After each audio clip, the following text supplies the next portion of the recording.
Namaskar. I am Nitesh Kumar Mishra.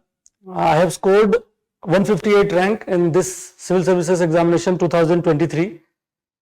After a long journey of 6 to 7 years in preparation, finally the day has come which I have been seeing on the YouTube. I am also here to talk to you people, and it's really a wonderful feeling that cannot be expressed in words, and every aspirant lives for this day.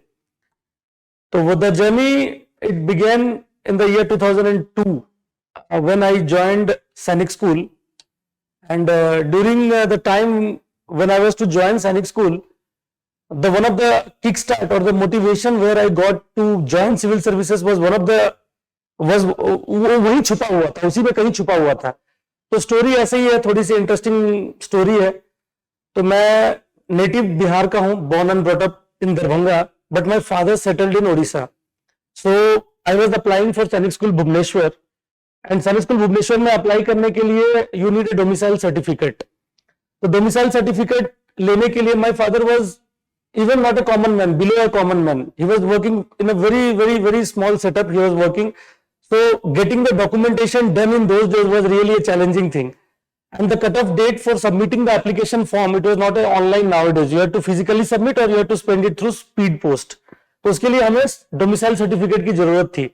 और मेरे पापा करीब करीब अपनी छुट्टियां ले लेके 12-13 दिन दौड़ते रहे, कलेक्टर ऑफिस, तहसीलदार ऑफिस, कोई वहां भेजता, कोई वहां भेजता, काम होती नहीं. पापा हर दिन फ्रस्ट्रेट होकर वापस आ जाते, बोले यार आज की सैलरी भी गई और काम भी नहीं हुआ. फाइनली वन फाइन डे 28 दिसंबर या 29 दिसंबर लास्ट डेट था सबमिशन का. 24 या 23 को पापा को किसी ने बताया कि आप कलेक्टर साहब से एक बार बात कीजिए, डीएम साहब से, वो आपकी हेल्प कर सकते हैं. वो सैनिक स्कूल के ही स्टूडेंट हैं, तो वो शायद आपकी बात समझ सकते हैं. Sir is no more. Sir was Srikant Paikaray was the DM of Bhadrak district that time. तो उनको कहीं ना कहीं से पता चला and he help me, he help my father. बहुत जल्दी डॉक्यूमेंटेशन हो गया, डॉक्यूमेंटेशन मुझे मिल गया. मेरे पापा उनकी बात कहने से नहीं थकते थे कि श्रीकांत पाइकराय सर ने ही करवा दिया, अदरवाइज हम फॉर्म भी नहीं भर पाते. तो वहां से मुझे लगा कि यार एक आदमी ने मेरी जिंदगी बदल दी. तो ये रोज कितने लोगों की जिंदगी बदलते होंगे, कितने लोगों की जिंदगी बदलते होंगे, हजारों लाखों लोगों की जिंदगी बदलते होंगे. तो शायद हम भी ऐसा कुछ बने तो हम भी लोगों की जिंदगी बदल दें. और देश सेवा का भाव तो था ही. तो हम दो भाई थे, we were 2 brothers. My father asked me कि आप, एक बेटा देश के लिए चला गया, एक बेटा समाज के लिए और हमारे लिए रहेगा. तो पापा ने मुझे सैनिक स्कूल भेज दिया. जैसे तैसे करके मैंने एंट्रांस लिखा, मैं एंट्रांस भी क्लियर किया. इंटरव्यू भी होती है, प्रॉपर सिविल सर्विस के ही फॉर्मेट में सैनिक स्कूल की एंट्रेंस टेस्ट होती है. आपको रिटर्न लिखना होता है, फिर इंटरव्यू देना होता है, फिर मेडिकल होती है, तब सिलेक्शन होती है. तो मुझे 13th रैंक मिला था सैनिक स्कूल में. 2002 बैच में मैं ज्वाइन किया था भुवनेश्वर. श्रीकांत पाइकराय साहब ने हेल्प करके मुझे वहां तक पहुंचवा दिया. उसके बाद जब मैं स्कूल पहुंचा तो किसी ने सुना, मेरे क्लास टीचर जो थे उन्होंने पूछा कि सबका डिस्ट्रिक्ट पूछ रहे थे, तो मेरे पता चला मैं भद्रक डिस्ट्रिक्ट से ही हूं. तो फिर उन्होंने बताया कि भद्रक में तो श्रीकांत पाइकराय भी हैं, आप जानते हो. मैं बोला हाँ सर, उनकी वजह से ही मैं पहुंच पाया हूं. तो बोले वो मेरे बेस्ट स्टूडेंट थे और मैं चाहूंगा कि तुम भी उन्हीं के रास्ते पे चलो, और मैं तुमको ऑब्जर्व करता हूं, फिर मैं तुम्हें बताऊंगा तुम किस रास्ते पे चलना चाहिए. तो मिस्टर मलिक साहब थे, he is no more in this world, वो भी गुजर गए, काफी ओल्ड थे उस टाइम. ही टोल्ड मी कि तुम परफेक्ट मटेरियल फॉर एनडीए हो, तुम नेशनल डिफेंस एकेडमी में परफेक्ट मटेरियल हो, तुम जा सकते हो, तुम तैयारी जारी रखो. बट किन्हीं कारणों से मैं एनडीए नहीं जा पाया. फिर मेरी झुकाव थोड़ी बायोलॉजी की तरफ ज्यादा थी, एनडीए के लिए थोड़ी मैथमेटिक्स और ये सब स्ट्रांग होनी चाहिए, मैं उस एरिया में थोड़ा लैक कर गया, तो मैं मिस कर गया. बट मैं चूज करते करते एग्रीकल्चर पहुंचा. 2010 के टाइम में, आज एग्रीकल्चर बहुत लोग पढ़ते हैं, बट 2010 के टाइम पे एग्रीकल्चर पढ़ना मतलब सब तिरस्कार की नजर से देखते थे. यार क्या खेती बाड़ी की भी कोई पढ़ाई होती है क्या? ऐसी होती थी. और मेरे पापा ने मुझे बोला कि ठीक है कर ले, कोई बात नहीं, एफसीआई में या बैंक में तो जॉब लग ही जाएगी. Because he never wanted me to join agriculture. वो बोलते थे सैनिक स्कूल से पढ़ाई की हो, कुछ ऐसा करो कि डिफेंस में, सिविल सर्विस में जाओ. But I had my own plans कि एग्रीकल्चर से मुझे डुअल बेनिफिट मिलेगा. मैं सिविल सर्विस की भी पेपर दे सकता हूँ, फॉरेस्ट सर्विस की भी पेपर दे सकता हूँ, दोनों में एलिजिबल रहूंगा. और ये ऑप्शनल एक रेयर ऑप्शनल है जो दोनों में यूज होता है, सिविल सर्विस में भी और फॉरेस्ट सर्विस में. और इनफैक्ट एक अच्छी स्कोरिंग ऑप्शनल है. मैं तमिलनाडु एग्रीकल्चर यूनिवर्सिटी से बीएससी एग्रीकल्चर कंप्लीट किया 2010 to 14. मैं 14 में सिविल सर्विसेज की तैयारी चालू करना चाहता था.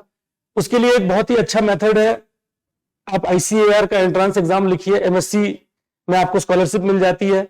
आप पूसा में IRI बगल में ही है, वहां हम पहुंच जाते हैं, क्लासेस ठीक ठाक चलती है और बच्चे स्टाइपेंड के मनी से अपना कोचिंग भी फंड कर लेते हैं। बट राह थोड़ा डिफिकल्ट होता है, क्योंकि अगर मान लीजिए यहां मिस कर गए तो MSc के बाद फिर PhD कीजिए, फिर कीजिए। मेरे पास उतना टाइम नहीं था, because my parents did not want to give me so much time, उतनी अफोर्डेबिलिटी भी मेरे पास नहीं थी। तो I chose a easier way, and that was to opt for MBA agri business, जिसमें कि प्लेसमेंट, अगर आप अच्छे स्टूडेंट हो तो आपकी प्लेसमेंट हो जाती है ठीक ठाक और आप संभाल सकते हो। तो फिर मैंने अपना प्लान यही बनाया, 2 साल MBA करते हैं, उसके दौरान टच में रहेंगे सिविल सर्विसेज के, अपनी एज भी उस टाइम 24-23 हुई रहेगी, और जॉब में आ जाएंगे तो साथ में तैयारी करेंगे।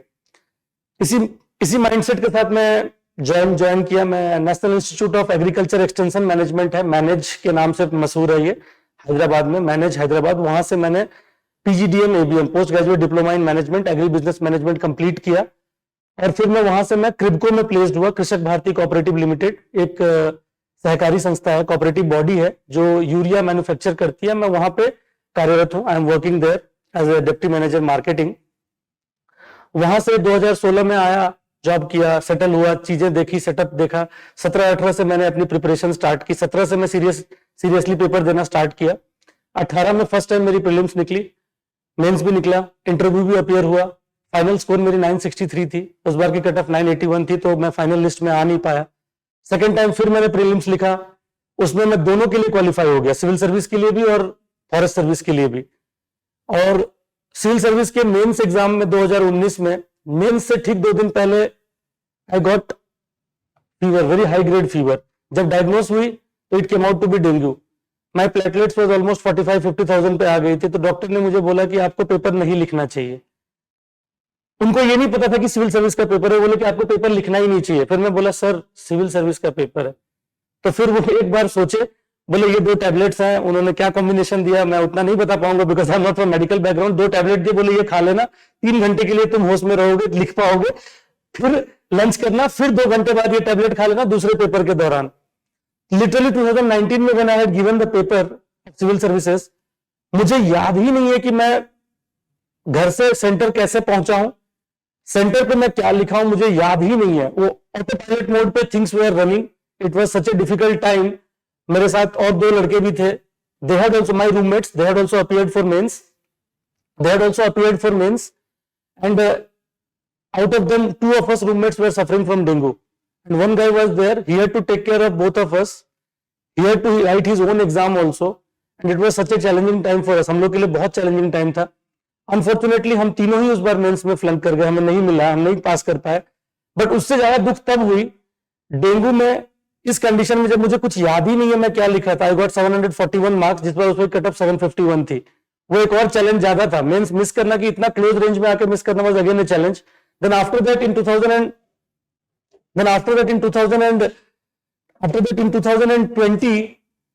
उस बार मैं फॉरेस्ट सर्विस भी लिखा मेंस, 2019 में सिविल सर्विस के खत्म होने के बाद मेंस लिखा। मैं मेंस क्वालिफाई हुआ, इंटरव्यू में फिर मिस कर गया, इंटरव्यू में फाइनल लिस्ट में नाम नहीं आया।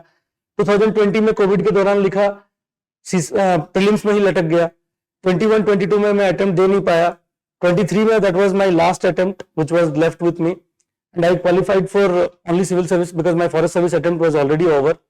And after that I am in front of you, the result is here, and my journey has been quite challenging, जो मैं आपको बताया हूँ। it has been full of ups and downs.